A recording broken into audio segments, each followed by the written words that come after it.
So ayun guys, may vlog tayo for today para po doon sa mga host na hindi po nila makuha yung sahod nila, hindi nila ma-withdraw yung mga sahod nila, hindi nila makuha yung mga bills na naipon nila, at saka doon sa mga taong hindi pa alam bakit hindi nila makuha-kuha yung mga bills na naipon nila sa mga wallet nila, okay?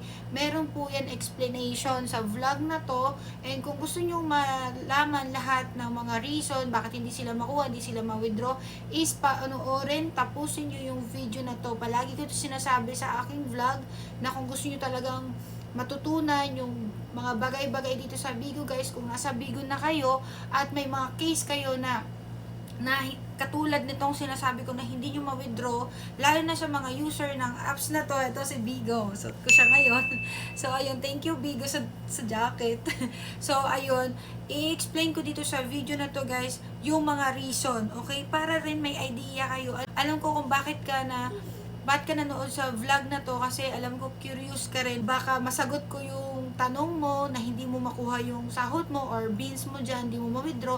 Baka nasa video na to, sa 6 ba tong tips ko na to, sa 7 na tips ko na ma-advise ko sa inyo is baka isa rito masolve yung mga ano nyo, alam nyo yun, yung mga concern nyo na hindi masolve dito, tatapusin natin yan, i-solve natin yan, okay? So ayun lang, agency manager po tayo ng Good Deeds Agency. Ayan po, hello sa aking mga babies. So ayan, agency manager po tayo ng Good Deeds Agency, kaya po may alam tayo sa apps, and ganito rin po ang sinasabi ko sa mga host ko to get your salary, follow the simple steps, kasi kami mga agency manager po dito sa Good Deeds is tinuturo talaga ako, especially step by step, lahat yan may proseso para makuha yung sahod nyo.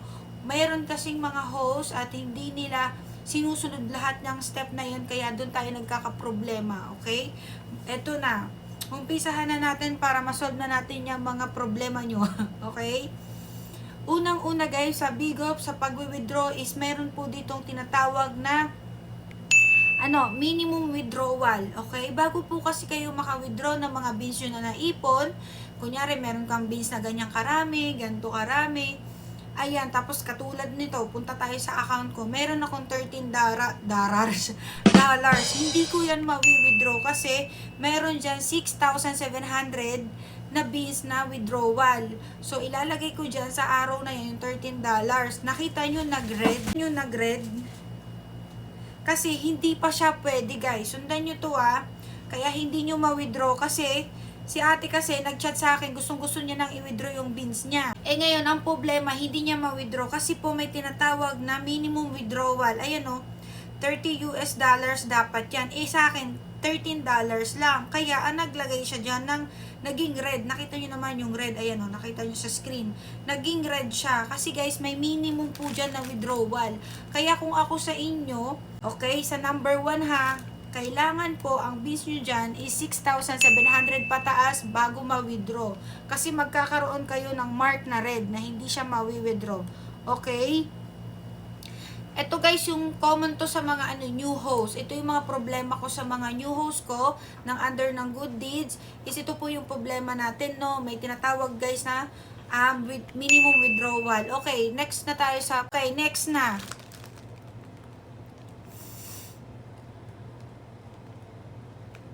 Dito guys sa Bigo, bago nyo makuha yung mga sahod nyo, kailangan po meron kayong cash out na tinatawag.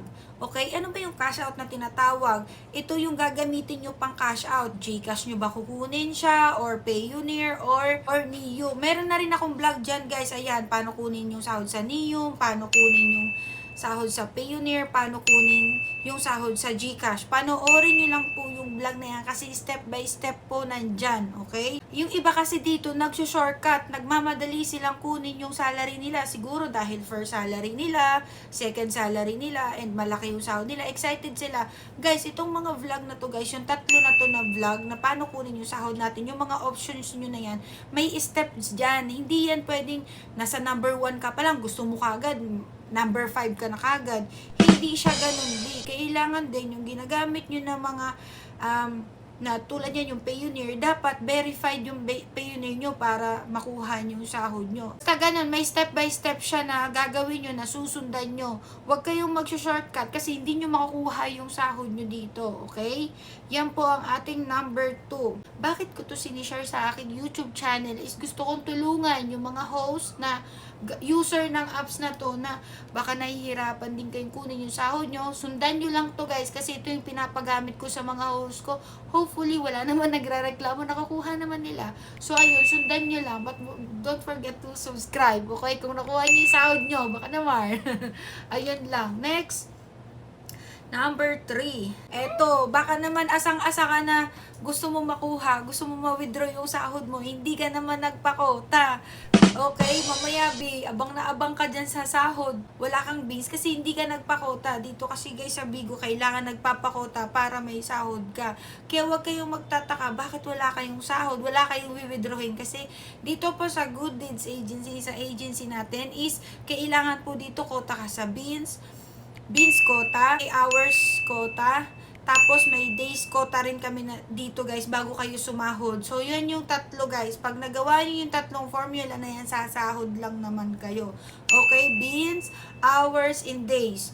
15 days sa days, 40 hours sa hours, and quota beans. Ito naman yung ating salary table for quota. Okay, ganyan po ang sahuran dito. Kung hindi mo yan nagawa, huwag ka mag-expect na sasahod ka, B. Okay, huwag ka mag-expect kasi wala hindi ka babayaran ni Bigo pag hindi mo nagawa yan. Kasi dito po sa Good Deeds Agency is kumikita po kami by quota ng beans. Okay? Eto guys, number 4. Eto dito ako namumblema talaga mga B. Kakasahod lang namin nung June 1st week. Okay? June 1st week. Ang dami ditong nalilito na host ko. Siguro sa excited nila to get their salary kasi malaki talaga yung sahod nila. First month pa lang nila, sahod nila 26,000, 24, 30, 50k agad yung sahod nila. Sobrang taranta nila, hindi nila napansin yung ATM nilang kaluma-lumang ATM ginamit nila para lang makuha yung sahod nila. Ang problema, yung ginamit nilang ATM is expired na.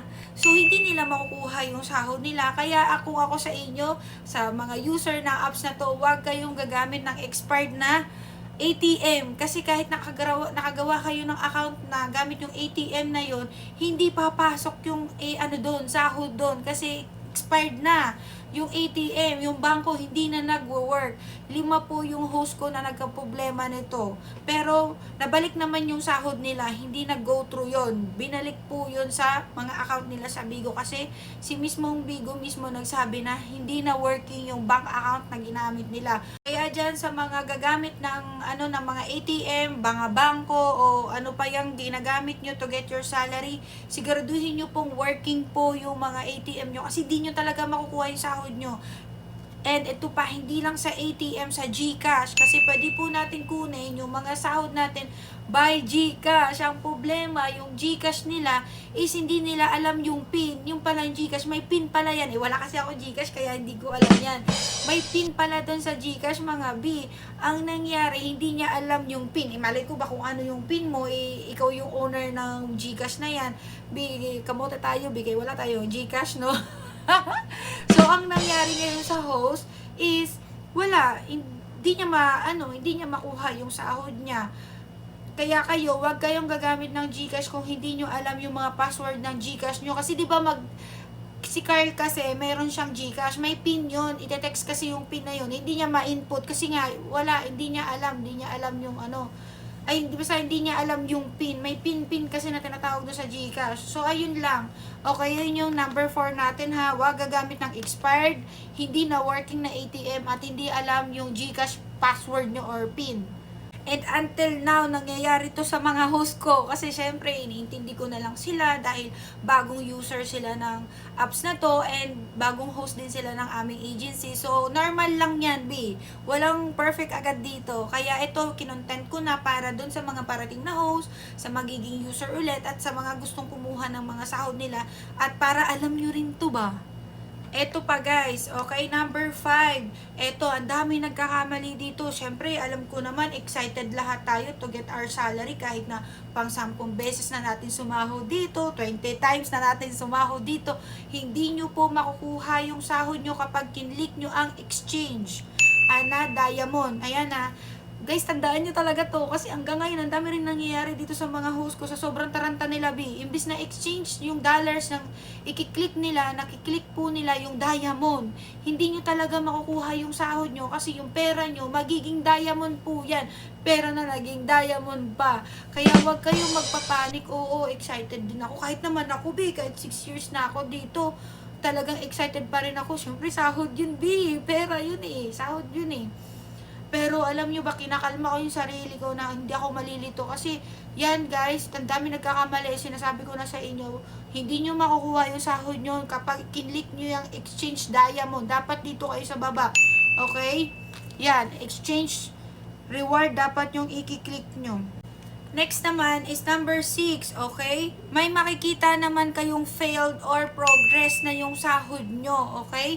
Makukuha nyo yung sahod nyo kapag nag-progress na yon, ibig sabihin pinaprocess na yon. Meron kasi ditong lumalabas na failed na sahod. Ibig sabihin, kulang-kulang yung mga documents na pinrovide mo doon. Kunyari sa, sa Payoneer, maraming problema sa Payoneer ng mga host ko kasi wala silang ATM.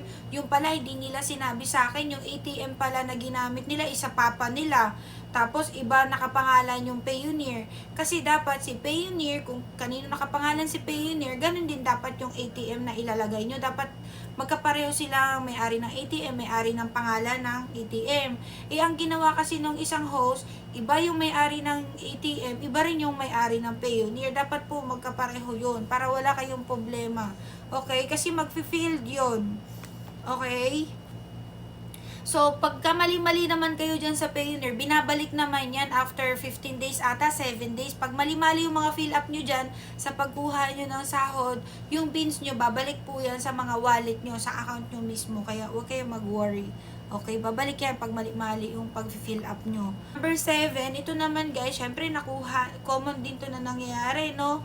Lahat naman to, nangyayari talaga tuwing salary day. Ito guys ha, hindi nyo po basta-basta makukuha yung sahod nyo rito sa Bigo kasi may tinatawag po na processing day. Ang bangko is working days lang sila, di ba? Working business days lang yung bangko, di ba? May pupunta sa mata ko. So, ganon. Dapat mag-withdraw kayo ng Monday, Tuesday, Wednesday, Friday, ganyan kasi may process ang bangko niyan. Kaya kung nag-withdraw ka ng Sabado, Monday mo pa makukuha yung sahod nyo. O kaya kung holiday naman yung Monday, edi Tuesday nyo makukuha yung sahod nyo. The best na pag-withdraw po ng sahod natin is working days.